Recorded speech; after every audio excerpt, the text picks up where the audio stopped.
Hi everyone, welcome to ఆరోగ్య రుచులు. ఈ రోజు మన రెసిపీ వచ్చేసి చేపల పులుసు బెండకాయ వేసి చేస్తున్నాను. చాలా టేస్టీగా ఉంటుంది, సింపుల్గా అయిపోతుంది.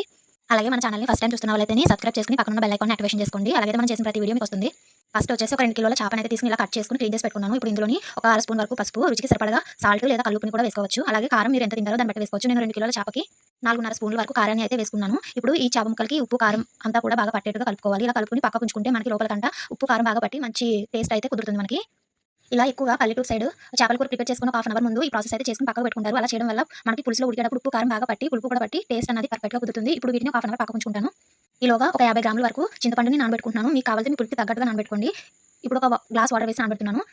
ఒక 3 ఉల్లిపాయలు ఇలా చిన్నగా కట్ చేసుకొని వేసుకోవాలి. అలాగే ఒక 5 బెండకాయలు, పచ్చిమిర్చి చీలికలను కూడా కట్ చేసి పక్కకు పెట్టుకున్నాను. ఇప్పుడు మసాలా దినుసులు వచ్చేసి ఒక స్పూన్ జీలకర్ర, 2 స్పూన్ల ధనియాలు, 2 వెల్లుల్లిపాయలు, ఒక ఇంచ్ వరకు అల్లం ముక్కని ముద్దగా నూరుకోవాలి. ఈ నాలుగింటిని ఇప్పుడు నెక్స్ట్ వచ్చేసి స్టవ్ వెలిగించి స్టవ్ మీద బాండి పెట్టుకుని బాండి వేడైన తర్వాత ఒక 50 గ్రాముల వరకు ఆయిల్‌ని అయితే వేసుకొని వేడి చేసుకోవాలి.